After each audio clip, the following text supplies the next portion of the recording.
Assalamualaikum warahmatullahi wabarakatuh. Selamat datang kembali di channel saya pada section School of Art. Pada kesempatan kali ini saya akan menjelaskan mengenai uji chi-square. Uji ini adalah uji statistik yang digunakan untuk membandingkan hasil yang diamati dan yang diharapkan. Jadi nanti teman-teman punya data dari hasil pengamatan atau penelitian, itu disebut dengan hasil yang diamati. Kemudian nanti dari uji ini akan membuat suatu data yang diharapkan. Uji ini merupakan salah satu uji non-parametrik, jadi tidak perlu memenuhi syarat terdistribusi secara normal. Kemudian data yang digunakan adalah data kategorik. Ada beberapa jenis uji chi-square. Yang pertama ada independence test untuk mencari hubungan antara dua variabel. Nanti kita akan melihat apakah dua variabel itu berhubungan satu sama lain. Nah, kemudian homogeneity test menilai homogenitas karakteristik antar subkelompok. Jadi untuk menilai seberapa homogen karakternya. Yang ketiga adalah goodness of fit, membandingkan kesesuaian karakteristik sampel terhadap karakteristik populasi. Jadi akan membandingkan ya sampelnya dengan populasinya. Nah, pada video ini saya tidak akan membahas semuanya, hanya membahas satu, yaitu uji independen pada chi-square. Seperti yang saya sampaikan sebelumnya, uji ini digunakan untuk menguji apakah dua variabel kategorik ini berhubungan satu sama lain. Nah, sehingga kita punya hipotesis H0, dua variabel baris maupun kolomnya independen, yaitu tidak ada hubungan. H1 atau hipotesis alternatifnya, dua variabel tersebut berhubungan. Nah, di sini ada rumusnya chi-square, chi kuadrat, itu jumlah dari O, itu nilai observasi, dikurangi nilai ekspektasi, dikuadratkan. Kemudian dibagi dengan nilai ekspektasi. Karena di sini menghitungnya tidak secara manual, maka nanti kita melihat langsung dari keputusan dan kesimpulan apa yang kita ambil. Untuk mengetahui keputusannya, kita melihat dari nilai p-value. Jika p-value-nya kurang dari 0,05, artinya tolak H0. Berarti kolom dan baris berhubungan. Variabel satu dengan variabel yang lainnya berhubungan. Nah, kalau p-value-nya lebih besar dari 0,05, yaitu gagal tolak H0. Berarti kolom dan baris tidak berhubungan. Dua atau lebih variabelnya itu tidak berhubungan. Namun tidak semua data kategorik bisa dilakukan uji chi-square ini. Ada beberapa syaratnya. Yang pertama, besar sampelnya sebaiknya lebih dari 40. Kemudian yang kedua, tidak boleh ada sel dengan frekuensi kenyataan atau O yang nilainya 0. Jadi semuanya harus ada isinya, frekuensinya ya. Nah, kemudian frekuensi harapan E yang nilainya kurang dari 5 tidak boleh melebihi 20% jumlah sel. Sehingga misalkan ada tabel dengan dua variabel 1 dan variabel 2. Nah, masing-masing variabel memiliki dua subkelompok masing-masing. Jadi tabel 2 kali 2 ini tidak boleh ada satupun sel yang memiliki E kurang dari 5. Kalau tabelnya ada dua variabel, variabel pertama memiliki dua sub, kemudian variabel kedua memiliki lebih dari dua sub. Nah, maka jumlah sel dengan E kurang dari 5 tidak boleh lebih dari 20% dari total jumlah sel. Oke, baik, untuk mempermudah saya sudah membuat script di sini dan data yang akan saya gunakan yaitu data akuarium. Ini saya import dataset dari Excel, kemudian saya cari lokasinya ada di mana.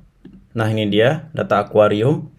Kemudian namanya akuarium, sheet-nya default, kemudian first row as names-nya adalah variable. Kemudian open data viewer, saya pilih juga. Nanti setelah saya import, langsung kita buka secara otomatis datanya. Nah, ini dia datanya. Ada 5 kolom atau 5 variabel dari datanya. Di sini ada nomor, perlakuan, jenis kelamin, survival, dan jenis ikan.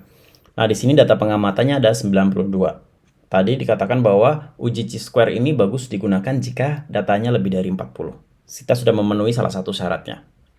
Nah, kemudian kita kembali ke script. Yang pertama, dari data ini kita tidak bisa langsung mengujinya. Kita harus membuat tabel dengan data berupa frekuensi yang diamati. Nah, di sini saya coba membuat tabel 2x2 terlebih dahulu. Di sini saya beri nama tabel 1 menggunakan function xsteps, di mana data yang saya akan ambil yaitu perlakuan dan jenis kelamin dari data akuarium. Ini saya run. Ini udah muncul di sini tabel 1. Saya run lagi baris ke-62 agar kelihatan di konsol.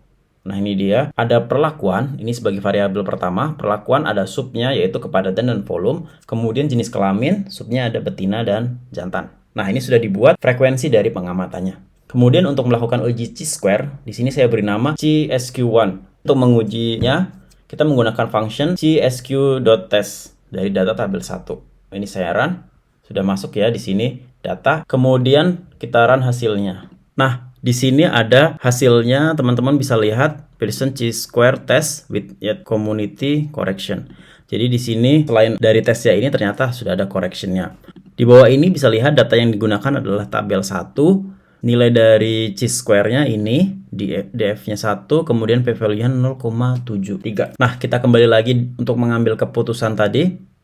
Di sini p-value lebih besar dari 0,05. Betul ya teman-teman ya, karena 0,73. Maka gagal tolak hak 0 atau kolom dan baris tidak berhubungan. Jadi antara perlakuan dan jenis kelamin ini bersifat independen.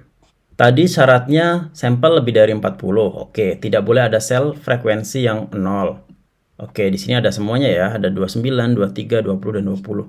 Nah, syarat yang ketiga, karena kita tabel 2 kali 2, jadi tidak boleh ada satupun sel dengan E kurang dari 5. Kita cari dulu ya E-nya. Cara mencari E-nya, tinggal choose SQ1 expected. Kita run. Nah, ini dia. Ternyata nilai E-nya lebih dari 5 semuanya. Jadi, memenuhi syarat dan uji ini cocok digunakan pada data tabel 1. Nah, kemudian untuk tabel 2 kali 3, saya akan membuat dengan perlakuan dan jenis ikannya. Saya run. Sudah masuk di sini tabel 2 di value.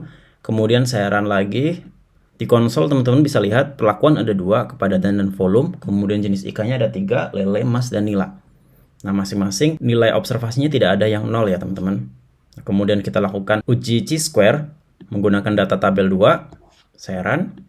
Oke, kita panggil dulu ya. Belum ada di sini. Chi-square 2. Oke, saya run. Nah, ini hasilnya juga. Di sini p-value-nya lebih dari 0,05 ya, berarti kesimpulannya sama seperti tadi, yaitu perlakuan dan ikan bersifat independen.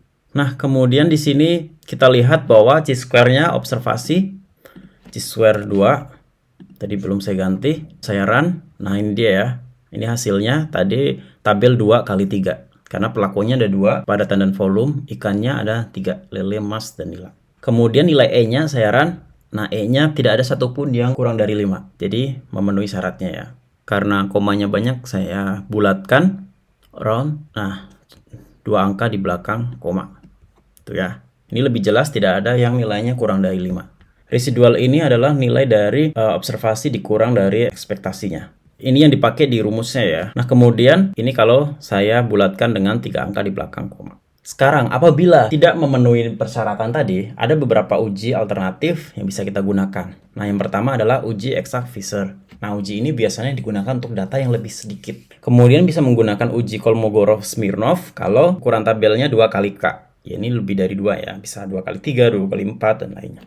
Kalau susah, bisa menggunakan bentuk tabel lainnya dapat dilakukan, yaitu penyederhanaan tabel. Misalkan jumlah datanya sangat sedikit, lele, mas, dan nila. Nah, mas dan nilanya bisa digabung. Jadi lele 1, kemudian mas plus nila. Itu 2. Jadi cuma ada 2. Nah, dengan penyederhanaan tabel, mungkin bisa memenuhi untuk uji chi-square dan bisa dilakukan uji chi-square. Oke, baik. Demikian untuk video uji chi-square kali ini. Jika ada pertanyaan, bisa sampaikan melalui kolom komentar atau melalui email. Terima kasih sudah menonton video ini. Semoga bermanfaat dan sampai bertemu di video selanjutnya. Dadah!